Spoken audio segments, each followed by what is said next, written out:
Maxim Chevchenko pulled his Camry to the side of the road, his eyes anxiously scanning for any sign of Russian soldiers on the edge of Irpin's Central Park. "I have to check on my friend," he said. Somewhere close by, the erratic drumbeat of artillery, rockets and bullets rang out. But Chevchenko calmly stepped out of the car and walked to a stretch of weeds. There, resting on its back with arms open, was the body of a friend, Pasha Li, a 33-year-old Ukrainian actor turned reservist. Li appeared to have been shot dead days earlier by Russian forces as they advanced into this northwestern suburb of Kyiv.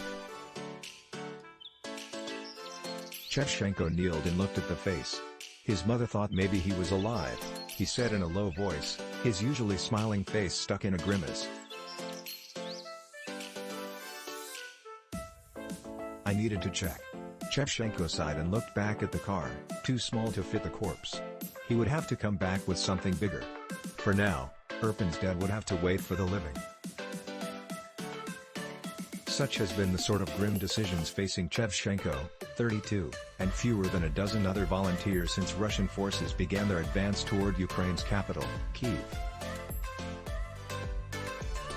More than 2 weeks later, the streets of this northwestern suburb are all but empty, most of the 62,000 residents having fled as its leafy streets turned into bloody battlegrounds.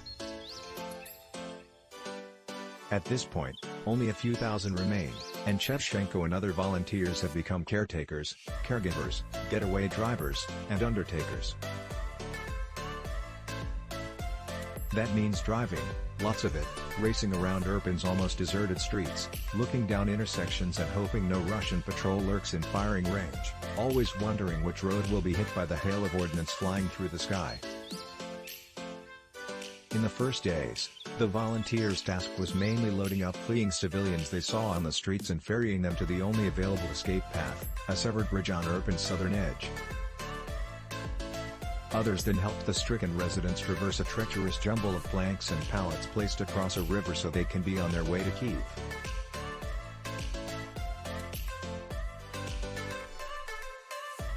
Now, they come to houses to pick up holdouts finally ready to leave.